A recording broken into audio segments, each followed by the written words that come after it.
Mercedes has had a harsh awakening in 2023, seeing that its idea was completely incorrect, but it doesn't mean it would toss everything away. Around this time last year, Mercedes was predicting a revolution for its second effort at a ground effects Formula 1 car, one that would, in its opinion, put Red Bull firmly back in its place.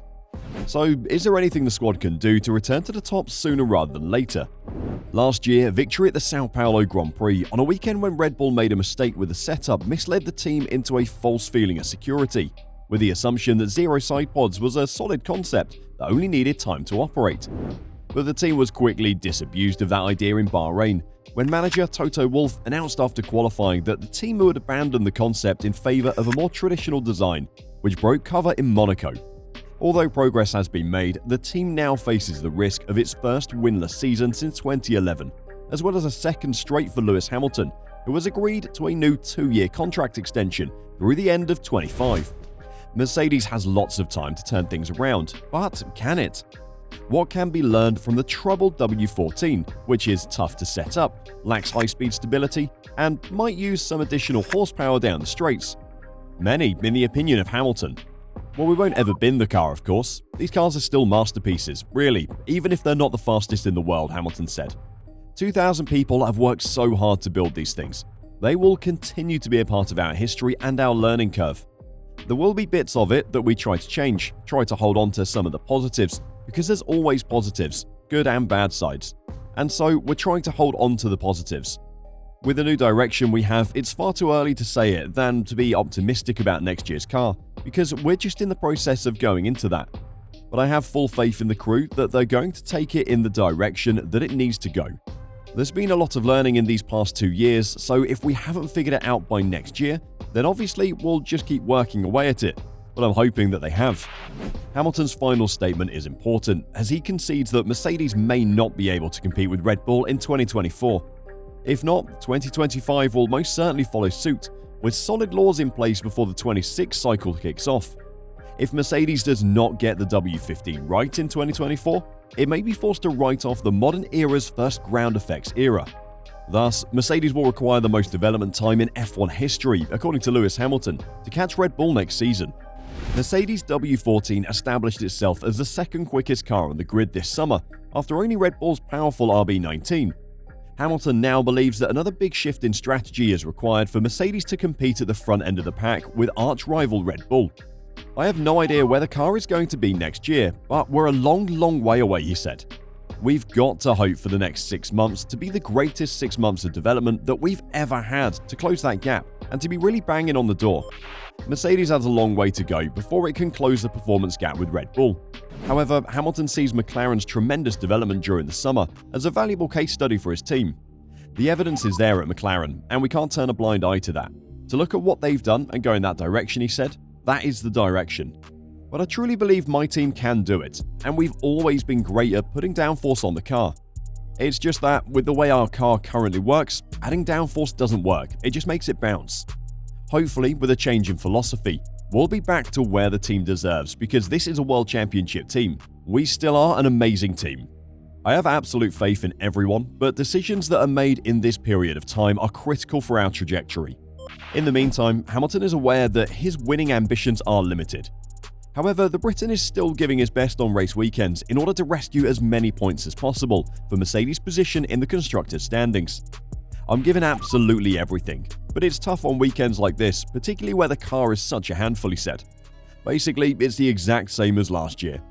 Feeling-wise, the car felt just the same as last year. It's bouncing and sliding, so that's tough given how much work we've done to progress, and we're not any closer to the front, at least here. The comeback from their rivals also adds to the difficulty this season. As the team continues to compete with Ferrari for second place in the 2023 rankings, it is unable to devote full focus to the 24 vehicle since the Scuderia is breathing down its neck. Andrew Chauvelin, trackside engineering director, demonstrated this by using qualifying as an example. We're doing a lot of work to try and solve some of the problems on this car, to make sure that we don't have them next year, Chauvelin stated.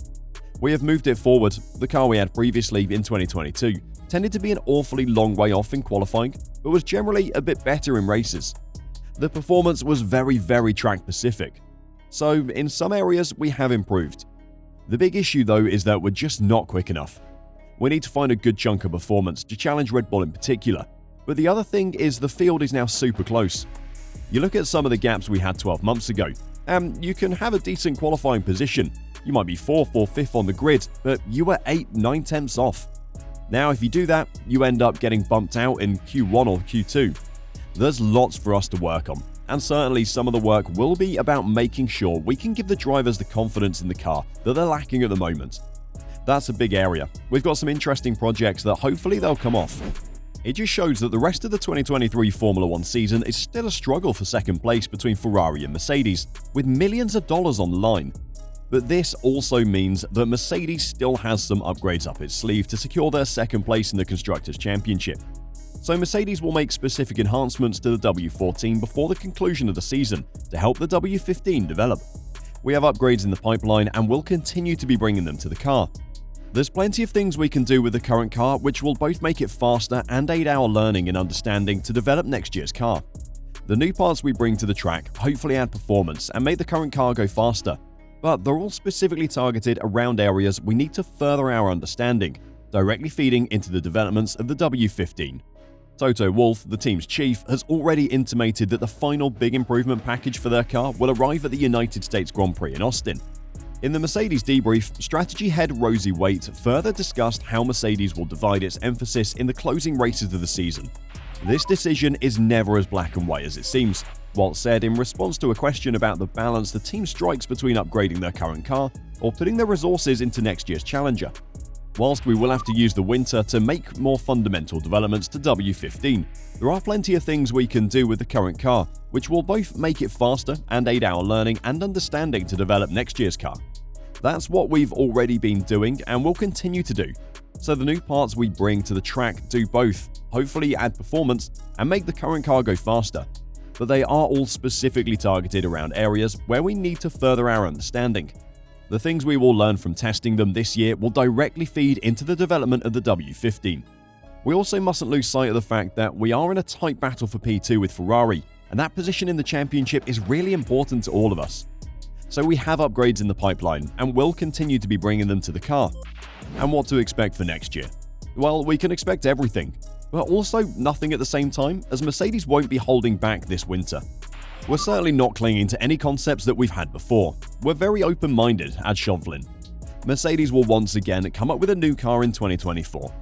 We are changing the car quite considerably for next year, but whether or not we can solve all the issues that we've got on the handling, that will depend on a number of projects delivering.